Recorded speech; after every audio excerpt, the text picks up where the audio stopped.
Hello everyone, welcome to the new topic discussion. हामी one by one hormone को क्लासिफिकेसनहरु हेर्यौं, त्यसपछि different बेसिसमा classification हेरिसकेपछि जीव protein couple रिसेप्टरको बारेमा detail पढ्यौं। अब के पढ्छौं हामीले सेकेन्ड मेसेन्जर सिस्टमको बारेमा पढ्छौं है त, अथवा डिस्कस गर्छौं है त। यसलाई डिस्कस गर्यौं पढाइ भन्दा पनि। सेकेन्ड मेसेन्जर सिस्टममा चाहिँ फर्स्टमा के हुन्छ, cyclic amphi second messenger system भन्छ जसलाई चाहिँ। यसमा के हुन्छ, जी प्रोटिन इन्भल्भ हुन्छ, जहाँ चाहिँ जीएस प्रोटिन इन्भल्भ हुन्छ। मेकानिजम के हुन्छ त भन्दाखेरि हर्मोन बाइन्ड्स टु जीपीसीआर सँग बाइन्ड भयो र जीएस अल्फा जीटीपी एक्टिभेट भएर एडिनाइल साइक्लेजलाई एक्टिभेट गरायो है त। एक्टिभेट गराएपछि एटीपीले चाहिँ साइक्लिक एम्पीमा चेन्ज भयो, एटीपी चाहिँ साइक्लिक एम्पीमा चेन्ज भयो। चेन्ज भएपछि साइक्लिक एम्पीले केलाई एक्टिभेट गरायो, प्रोटिन काइनेसलाई पीकेलाई एक्टिभेट गरायो। पीकेलाई एक्टिभेट गराइसकेपछि पीके फस्फोराइलेट्स टार्गेट प्रोटिनलाई चाहिँ फस्फोराइलेट गरायो र सेलुलर रेस्पोन्स प्रोड्युस भयो। कुन हर्मोनले यसमा काम गर्दो रहेछ अघि भनेको छ नि, एसिटीएस केमा काम गर्छ त्यसको एक्सप्लेन गर भनेर जुन फर्स्ट क्लासिफिकेसनको भिडियो थियो त्यसमा हामीले क्वेसन डिस्कस गर्दाखेरि एसिटीएसको मेकानिजम अफ एक्सन अथवा सिग्नलिङ पाथवे के हो भनेको थियो नि त। सो हामीले के गरेर याद गर्ने, इक्जाम्पल हर्मोनको इक्जाम्पल याद गर्ने। ACTS, TSS, FSS, LH, glucagon, PTS, ADH, जुनसुकै हर्मोनको नि काम मेकानिजम अफ एक्सन के हो भने चाहिँ हामीले यही लेख्नुपर्छ है त।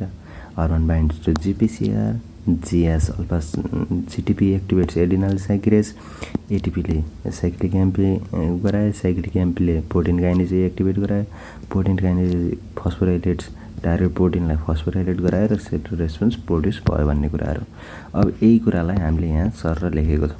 हर्मोन आयो, एसिटीएस, टीएसएच ग्लुकागोन भयो, जीपीसीआर बाइन्ड भयो, जीएस प्रोटिन एक्टिभेसन भयो, जीएस प्रोटिनले अल्फा एस जीटीपी एक्टिभेट गरायो, अल्फा एस जीटीपीले एडिनाइल साइक्लेज बनायो, एडिनाइल साइक्लेजले एटीपीलाई साइक्लिक एम्पीमा चेन्ज गरायो, साइक्लिक एम्पीले प्रोटिन काइनेज यसलाई एक्टिभेट गरायो, प्रोटिन काइनेजले फस्फोराइलेसन अफ इन्जाइम गरायो र इन्जाइम प्रोटिन फस्फोराइलेसन भइसकेपछि मेटाबोलिक र सेक्रेटरी रेस्पोन्स देखायो, सक्यो। साइक्लिक एम्पी डिग्रेडेड बाई फस्फोडाइस्टरले चाहिँ डिग्रेड गराएर चाहिँ के गरायो कि इनहिबिट गराउन सक्छ। सिग्नलिङ टर्मिनेसन जुन चाहिँ साइक्लिक एम्पी डिग्रेडेड बाई फस्फोडाइस्टरेज र क्याफेन इनहिबिट्स पीडीए। फस्फोडाइस्टरेजलाई चाहिँ क्याफिनले इनहिबिट गराइदिएर साइक्लिक एम्पी इन्क्रिज गराउन पनि सक्छ। यसरी रेगुलेसन हुन्छ। अब यसको क्लिनिकल कोरिलेसन के छ, जस्तो कोलेरा टक्सिनहरू पर्मानेन्ट एक्टिभेसन अफ जीएस भइदिन्छ कोलेरा टक्सिनले गर्दाखेरि र इन्क्रिज साइक्लिक एम्पी इन्क्रिज भएको भइ हुन्छ र वाटरी डायरिया हुन्छ। र पर्टुसिस टक्सिन्स जसले चाहिँ जियालाई इनहिबिट गराइदिन्छ र साइक्लिक एम्पी इन्क्रिज भएको भइ हुन्छ भन्ने कुराहरू छ है त। नेक्स्ट छ हाम्रो आइपी3 टिएजी, जसलाई चाहिँ क्याल्सियम सेकेन्ड मेसेन्जर सिस्टम पनि भन्छ। यहाँ चाहिँ जी प्रोटिन इन्भल्भ हुन्छ जुन चाहिँ जीक्यू प्रोटिन हो। मेकानिजम कस्तो हुन्छ भन्दाखेरि हर्मोन बाइन्ड टु जीपीसीआर, जहाँ पनि हर्मोन केसँग बाइन्ड भयो जीपीसीआरसँग र जीक्यू अल्फा जीटीपी एक्टिभेट्स भयो। जीक्यू अल्फा जीटीपी कम्प्लेक्सले चाहिँ केलाई एक्टिभेट गरायो, फस्फोलाइपेज सीलाई एक्टिभेट गरायो र फस्फोलाइपेज सीले चाहिँ के गर्छ भन्दाखेरि पीआइपी2लाई क्लेप्स गरायो। पीआइपी2लाई क्लेप्स गराएर इन्टु फस्फोआइनोसिटल पाइरोफोस्फेट हुन्छ, त्यसलाई चाहिँ क्लेप गराएर आइपी3 र डिएजीमा कन्भर्ट गरायो। आइपी3 भनेको आइनोसिटल ट्राइफोस्फेट र डाइएसाइल ग्लिसरोलमा कन्भर्ट गरायो र डाइएसाइल ग्लिसरोलमा कन्भर्ट गराएपछि एक्सन के देखाउँछ त भन्दाखेरि जुन यो आइपी3 छ, आइपी3ले चाहिँ release calcium from the endoplasmic रेटिकुलमबाट क्याल्सियम रिलिज गरायो। रिलिज गराएपछि क्याल्सियम एक्टिभ सेकेन्ड मेसेन्जरको रूपमा काम गर्यो। डिएजीले के काम गर्छ त भन्दाखेरि एक्टिभेट्स प्रोटिन काइनेसलाई एक्टिभेट गरायो र अरू प्रोसेसहरू देखिन्छ।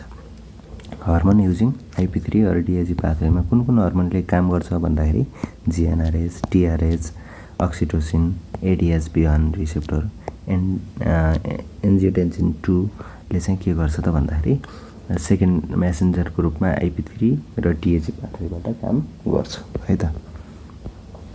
यसको सेम कुराहरू यहाँ देखाइएको छ।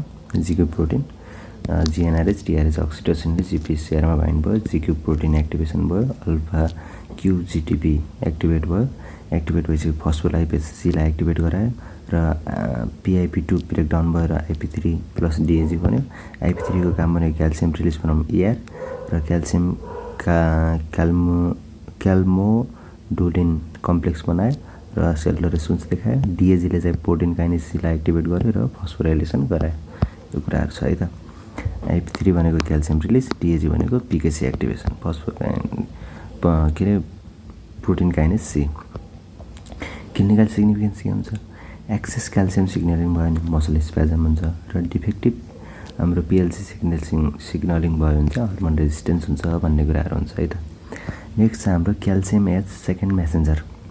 क्याल्सियमले कसरी सेकेन्ड मेसेन्जरको रूपमा काम गर्छ भन्दाखेरि intercell by voltage gated channel or release from endoplasmic reticulum by आईपी3 बाट क्याल्सियम रिलिज हुन्छ र बाइन्ड्स टु क्याल्मोडोलिनसँग बाइन्ड भयो र activates calcium calmodulin dependent enzyme जस्तो example smooth muscle contraction, neurotransmitter release र इन्सुलिन सेक्रेसनमा हेल्प गर्ने भनेको calcium as second messenger system.